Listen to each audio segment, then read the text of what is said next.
হয়নি, আমারে কোনো মজুরে মারতে হয়নি, আমারে ছাত্রই মারতে হয়নি, আমারে তো মারতে হয় ওই খাটা সেরা জেলার লাগে আমি থ্রেট হইয়া দাঁড়াইছি।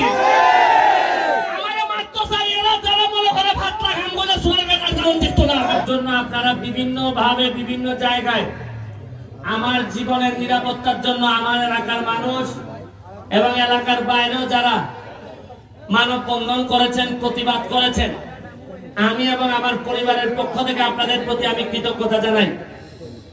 আমি কখনোই চাই নাই যে আমার সাথে একটা গানম্যান থাকুক, আমার সাথে অস্ত্র থাকুক, এটা আমি চাই নাই। কারণ সাথে যখন অস্ত্র আসে তখন সাধারণ মানুষ থেকে একটু দূরে সরে যেতে হয়। আমি চাই নাই কোনোভাবেই। আমি এই গানম্যান চাইলে আরো অনেক আগেই পাইতাম, কিন্তু আমার মনে হয়েছে যে আমার কাছে অস্ত্র থাকলে সাধারণ মানুষরা হয়তো ভয় পাইতে পারে, আমার কাছে নাও আসতে পারে। কিন্তু আমি বাধ্য হয়েছি এবার। আপনারা জানেন যে মৃত্যুর হুমকি আমার কাছে আসছিল, আপনারা সবই জানেন। গত সপ্তাহে আমি এই হুমকি ইনকোয়ারি চলাকালীন কারণে আমরা একটা সপ্তাহ, গত সপ্তাহে আমরা খেলা মিস করছি, আমরা এখানে খেলতে পারি নাই। আমার কষ্ট হয়েছে যে মরলে মরে যাইতাম, কিন্তু জীবিত থাকতে আমার এলাকার মানুষ আমার কারণে খেলা দেখতে পারতেছে না, এটা আমার কাছে কষ্ট লাগছে। আমি আজকের এই গত খেলায় আমরা ঘোষণা দিয়েছিলাম 10 তারিখ থেকে আমাদের গোল্ড কাপ শুরু হবে, বিভিন্ন জেলার দল আসবে। আমরা হয়তো এটা হয়তো 10-15 দিন পিছাবে, কারণ এই 10 দিন আমি কোনো কাজই করতে পারি নাই, এই জন্য 10 দিন পিছাবে। আমার ইচ্ছা হইল কি গত 30-40 বছরে বিশেষ করে নতুন প্রজন্ম যারা আইছে তারা তো মাঠে খেলা দেখতে পারে নাই, তারা বিভিন্ন ভাবে পথভ্রষ্ট হয়েছে। কেউ জুয়া খেলায় চলে গেছে, কেউ গাঞ্জাতে চলে গেছে, কেউ নানা রকম মাদকে চলে গেছে।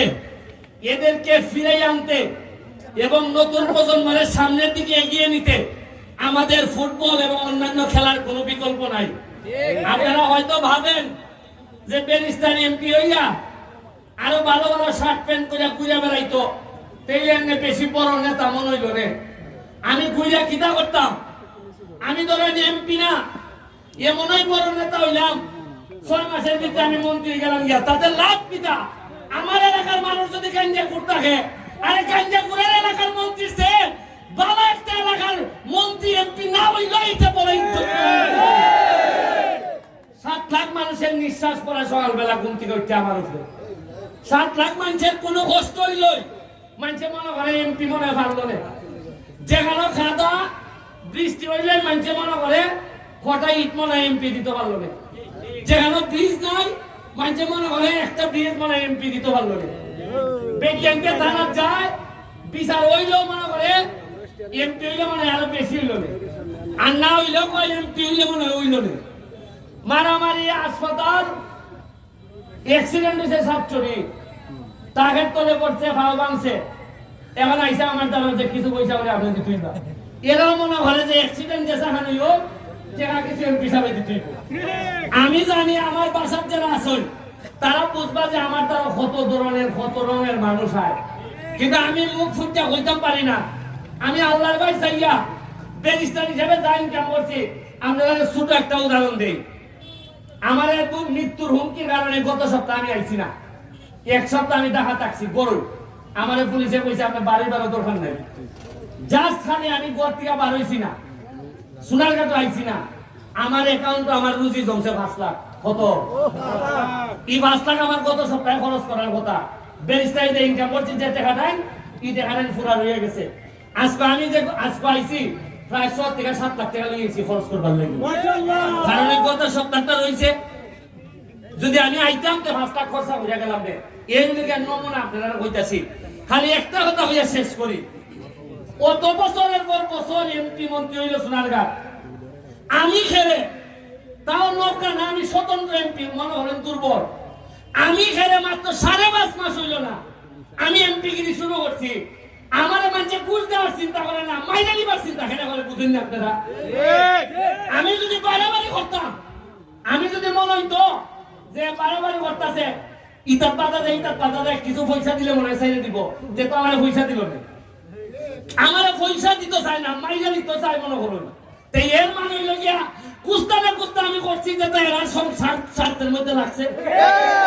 আমার কোনো রিক্সাওয়ালায় মারতে হয়নি, আমার কোনো মজুরে মারতে হয়নি, আমার ছাত্রই মারতে হয়নি, আমার তো মারতে হয় ওই খাটা সেরা জেলার নাকি আমি থ্রেট হইয়া দাঁড়াইছি।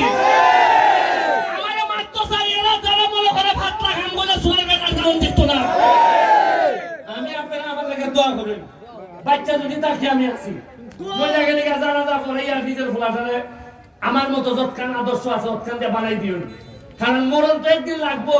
তাও যদি সোনাঘাট মাধবপুরের কিছু উন্নতি হয়। আমি এই পর্যায়ে আমার এক ভাই সিঙ্গাপুরে যাইতে গিয়া সে আইসে কিতাব থেকে গাজীপুর থেকে এত কষ্ট করিয়া কইছে ভাই আপনার সাথে একটা খেলা খেলে যাইব। সিঙ্গাপুরের ভাই ভাই আপনাদের উদ্দেশ্যে দুই কথা কইব, সে আগামী সপ্তাহে চলে যাবেন না, একটু বলেন প্লিজ আমাদের মানুষ। বিসমিল্লাহির রহমানির রহিম।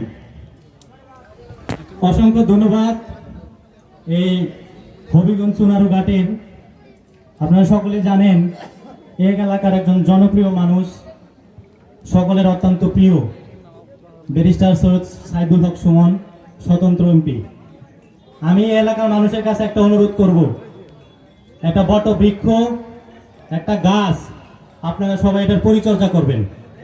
সেই ফলটা হয়তো আপনারা একটু দেরিতে পাবেন, কিন্তু আপনাদের ঘরের ছেলে, কারো ভাই, কারো ভাতিজা, কারো সন্তান, এটা ঘরের ছেলে হিসাবে আপনারা সবাই গাছটার পরিচর্যা করবেন। আরেকটা কথা আসলে না বললেই নয়, আমি মূলত আজ থেকে প্রায় 9 বছর আগে সিঙ্গাপুর চলে গেছি। লেখাপড়া শেষ হয়েছে, দেশে আসলে চাকরি বাকরি হয় নাই, সিঙ্গাপুর চলে গেছি, কিন্তু এই খেলাধুলা আসলে ছাড়তে পারিনি। তো আস্তে আস্তে যখন আমি দেখলাম যে সুমন ভাই একটা একাডেমি করছে, ফুটবল খেলাটা সেই প্রত্যন্ত গ্রাম অঞ্চলে আসলে ছড়ায় ছিটিয়ে দিছে। আমরা সপ্তাহে 2 দিন ছুটি পাই, একদিন শনিবার একদিন রবিবার। আস্তে আস্তে আসলে এরকম বক্তই হয়েছি। আমি সিঙ্গাপুর থাকতে ভাইয়ের সাথে কন্ট্যাক্ট করছি যে ভাই আমি যদি দেশে আসি আপনার সাথে একটা ম্যাচ খেলবো, যদি আসলে অনুমতি দেন। তো আসলে আমি আর কৃতজ্ঞতার ভাষা নাই। আমি আসছি গাজীপুর থেকে, আমার টিম SRS, আমার আরো সিনিয়র বাইরে আছে। তো আসলে খেলায় হার জিত থাকে, একটা সুন্দর খেলা যেন উপহার দিতে পারি। পরিশেষে ব্যারিস্টার সুমন ভাইয়ের দীর্ঘায়ু কামনা করে আমার কথা শেষ করছি। আসসালামু আলাইকুম। আমি আমার ভাইকে, যিনি 12 বছর আগে সিঙ্গাপুর গেছিলেন, তা আমি বাইরে অনুরোধ করবো এই বৈধভাবে যদি সিঙ্গাপুর নেওয়ার সিস্টেম থাকে, তার এলাকার পাশাপাশি আমরা 2টা লোক যেন অন্তত সোনারঘাট থেকে নাই। ভাই আমি আমার জায়গা থেকে সর্বোচ্চ চেষ্টা করব। Thank you. আটকালে সবাই দোয়া করবেন, আর সুমন ভাইয়ের জন্য বেশি বেশি দোয়া করবেন। Thank you. আপনারা খেলা দেখার জন্য প্রস্তুত হন, আশা করি ভালো খেলা হবে। Thank you.